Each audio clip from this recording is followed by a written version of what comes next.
Hello and welcome to World Stories, your international reporters magazine. I'm Sarah Harmon. This week we travel to Cairo to check in with an entrepreneur in post-revolution Egypt. And we'll tell you all about how a railway in Moldova is threatening an entire ecosystem. But first we head to India. Some 4 million air conditioning units are sold every year in that country, but the refrigerants in them are often harmful to the planet. So one conditioner manufacturer in Mumbai is trying to convince customers that investing in more eco-friendly units pays off for them as well as for the environment. Is this the air conditioning of the future? Wolf Gephardt reports. A summer's day in Mumbai. It's hot, far above 35 degrees Celsius. Anyone with a day off is at Juhu Beach, cooling down, as far as that's possible. Shashikant Chowdhury just has a short break. He runs a popular snack bar. Now he's gone home for a quick lunch. The Chowdhurys belong to India's middle class. The fan that just circulates the hot air is no longer good enough for them. Now they want an air conditioner. It's true that air conditioners are expensive. But we're going to buy one anyway, just because it's so hot. I can't concentrate on my studies because of heat, so we need AC that way. About 4 million air conditioners are sold every year in India.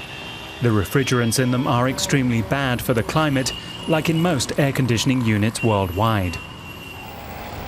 The harmful gases often escape into the atmosphere through leaks in the appliances. 200 kilometers southeast of Mumbai, since April 2012, the Indian company Godrej has been making air conditioners that are better for the environment. They're 600% less damaging to the climate than conventional units. In air conditioner manufacturing, that amounts to a revolution. About €1 million for the manufacturing plant came from the German Environment Ministry. Godrej itself invested about half that amount.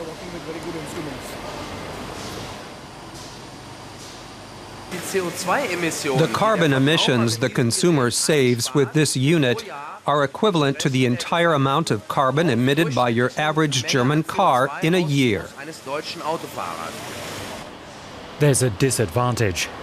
The refrigerant used is propane, a highly flammable gas. Using it requires high safety standards. We use a very small quantity of charge of the refrigerant in the unit. We are using only 350 to 370 grams, which is safe for a room size of about 150 square feet, which is what this unit is meant for. So even if this entire charge leaks out into the room, it would not cause a flammable mixture with the air inside the room. The Godrej company wants to break into a market that many other manufacturers have already cornered. The competition is tough, even though the market is growing steadily. Company headquarters in Mumbai. The family-owned business is over 100 years old. Anyone who wants an affordable refrigerator or washing machine buys from Godrej. At least that used to be the case. But in the past few years, the company has lost market share. With its green air conditioners, it hopes to attract more customers again. For this to work, the marketing strategy has to be just right. Video clips emphasize the product's climate credentials, but they're only shown in shops. In its television commercials, Godrej is focusing on energy efficiency. The new air conditioner uses over 20% less electricity than the others. A lot of us personally liked the green approach a lot more, but when we went to consumers, we found that the green approach was not what worked for them.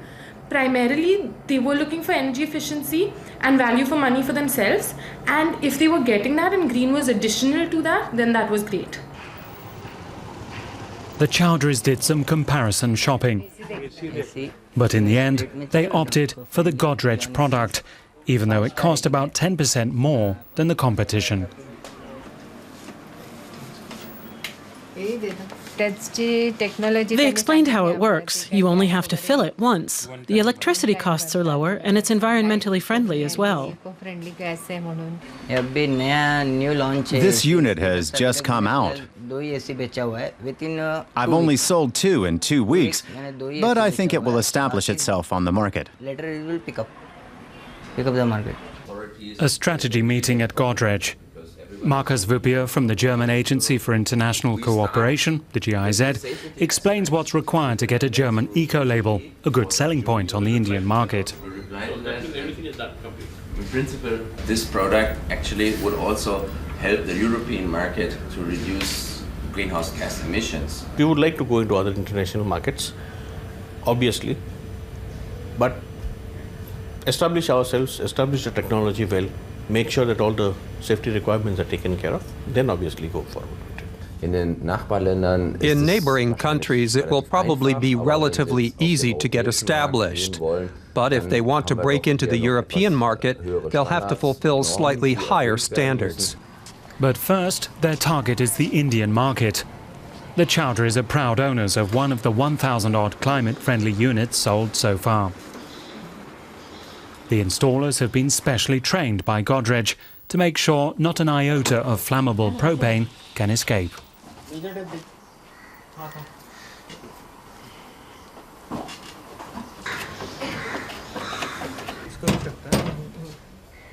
Finally, the long-awaited moment arrives.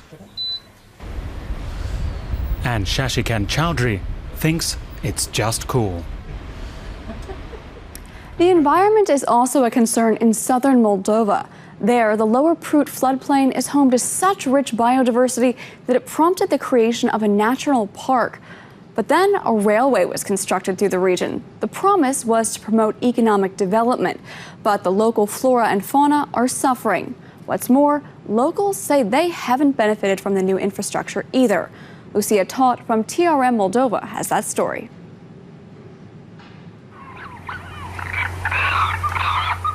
The Lower Prut is a scientific reserve located in the south of the Republic of Moldova. Many species of migratory birds come here to breed.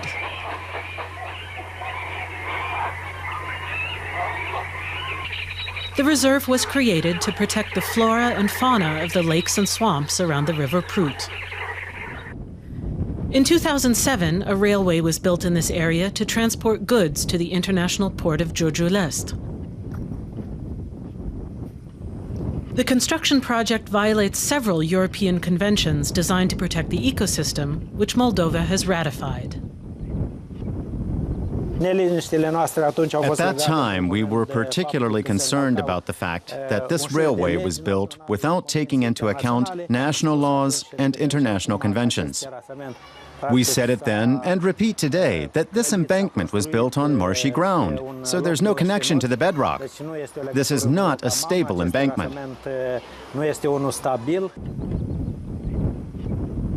Officially, the controversial railway line was intended to shore up Moldova's economy. However, locals see the project as a blatant attempt to launder money. They say that their environment and their lives are being restricted by the railway. A fortress dating back to the Dacian era used to stand here. Railway construction destroyed those traces.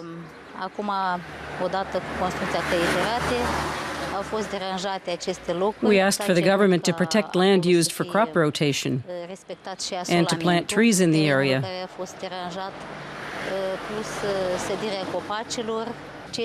But none of that happened.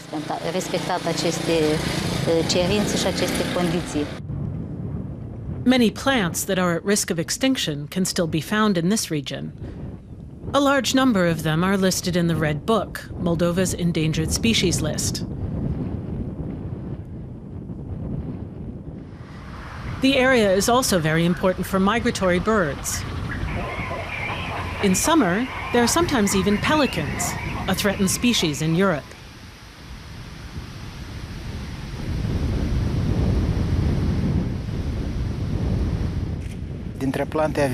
We have 7 species of plants included in the Red Book here.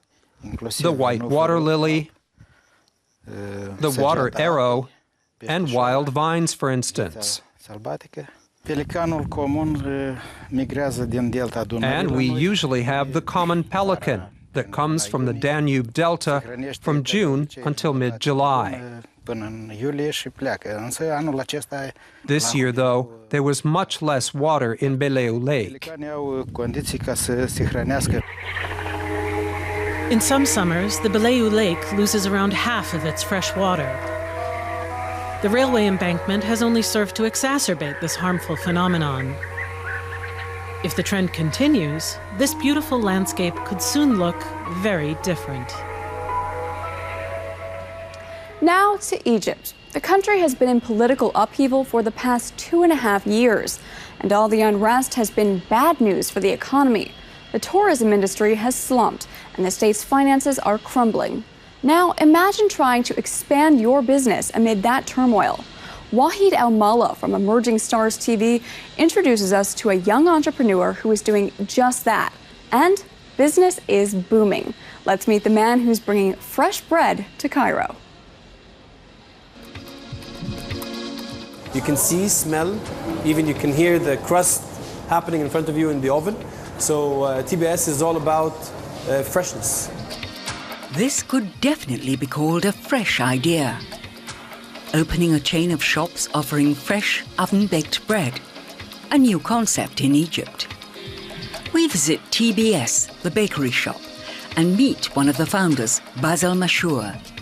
He tells us about the company and the concept they introduced. We have the so fresh it's baked in front of you concept. So this is what makes TBS have a competitive edge versus any bakery in the market. And we simply thought about this concept to fill a gap in the market. We were exposed to the international market. Whenever we travel, we find good bakeries, good smell walking down the street. So we thought, why not have such a concept in Egypt? And this is where it all came from. 3 young entrepreneurs started the bakery shop in 2008.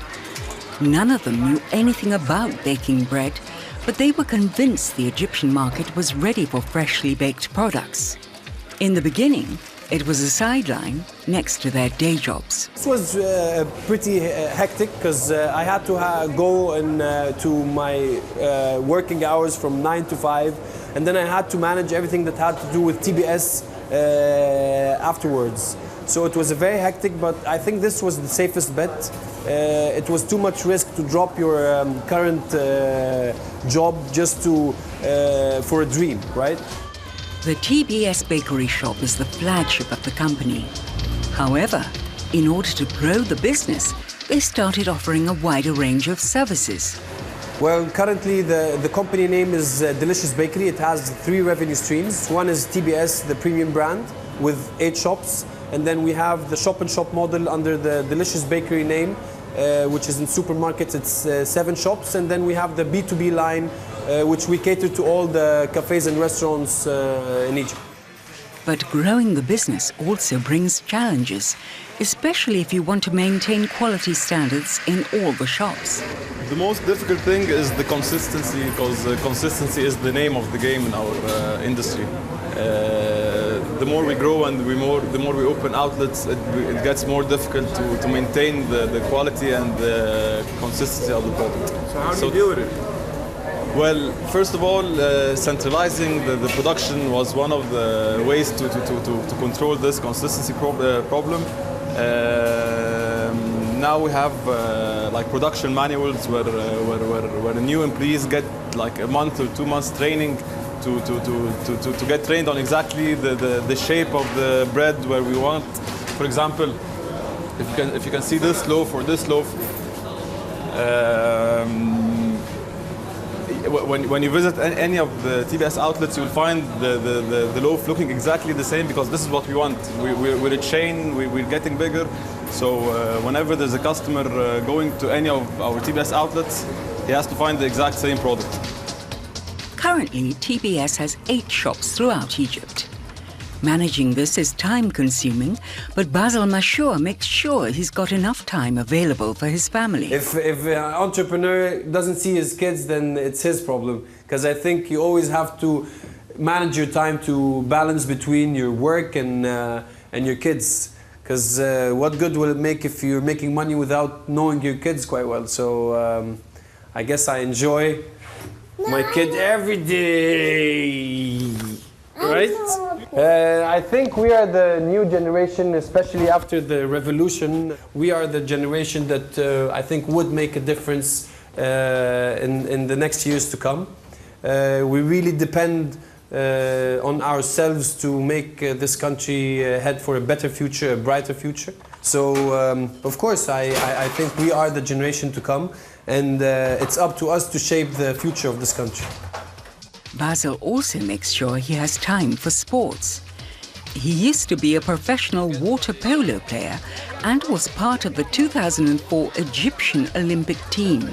Sports and business have much in common, he explains. Of course, there is a lot of similarities. It's more all around. It's more revolving around the fact having a challenge and running after this challenge. It's both in sports and in your business. Also, you learn to be working within a team. Teamwork is something that we really got exposed to dealing with water polo, and now again I have to deal with a whole but a bigger team.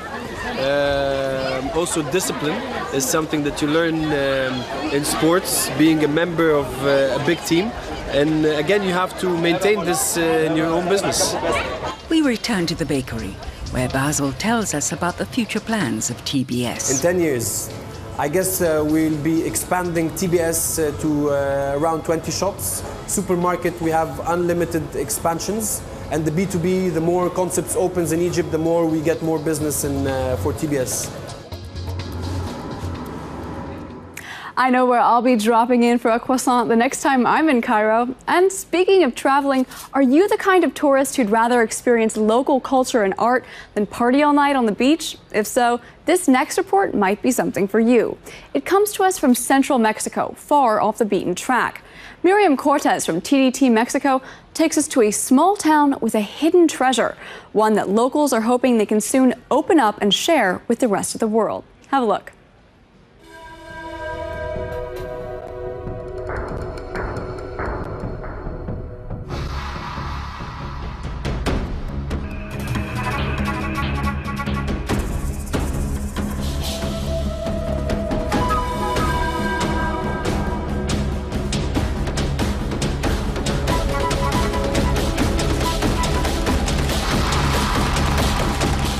Tlaxco, a small city in central Mexico, offers traditional Mexican charms and a history dating back thousands of years. La Peñuela is one of the highest mountains in the district and greets visitors with stunning panoramas and fresh mountain air. A welcome reward after a difficult climb. We've come to see some of La Peñuela's hidden corners. On the way, we visited a cave that is located deep in the Peña Bendita mountain in De La Rosa. It's on Ricardo Martinez's private property. So he showed us around and let us admire the brightly colored rocks.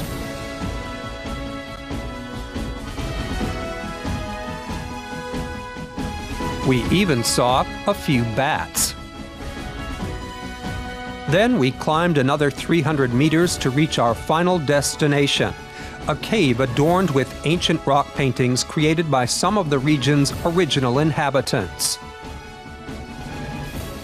Vicente Rodriguez says the paintings have many similarities with other famous archaeological sites, like Chauvet Cave in France. He says they're among the oldest in the world. Fueron pintadas. They were painted in about 10,000 BC by tribes who moved around this area in the north of Tlaxcala.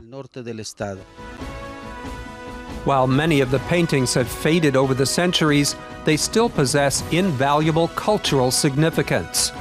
They're an expression of the spirituality that shaped the lives of Mexico's first peoples. Human figures can be seen among the images of dogs and other animals, as well as abstract shapes and patterns. The paints that were used were all natural. For example, coal, mud, or even animal fat.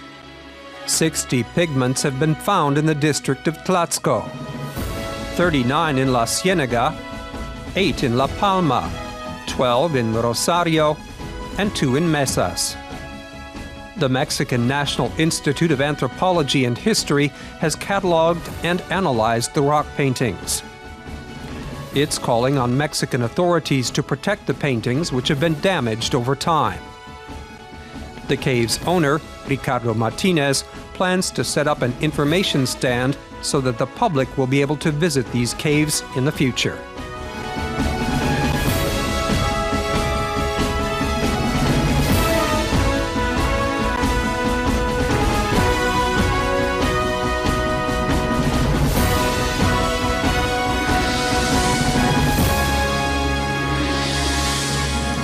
Digital photography is changing the way people preserve their memories, and it's also changing how much they're willing to pay for those memories. In Hanoi, freelance photographers are finding many people no longer want to make an appointment and pose for portraits when they could just snap selfies with their smartphone. Hoang Nhat Dang from VTV in Vietnam reports on a dying trade.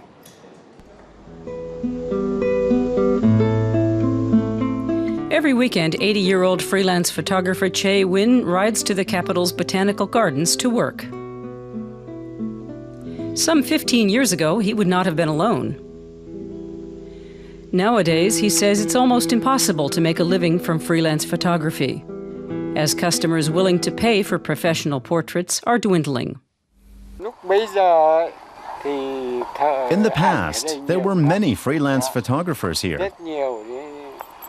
At that time, photographers could make enough money to even buy a house in Hanoi.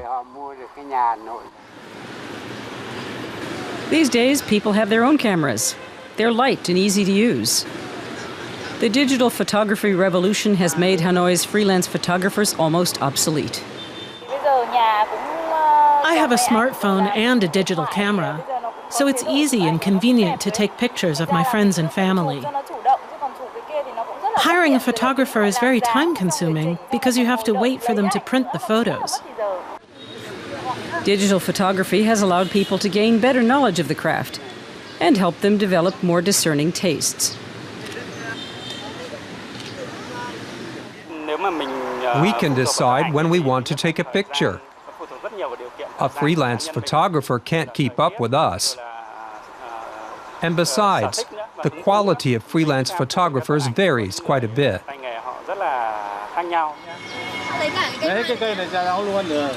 Hu Tui Vu has spent around 20 years taking photos at Hon Kim Lake.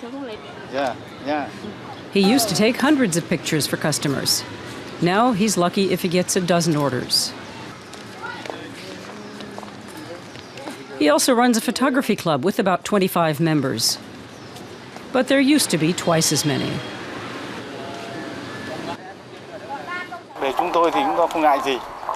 We're getting old. Most of us will retire in the next few years.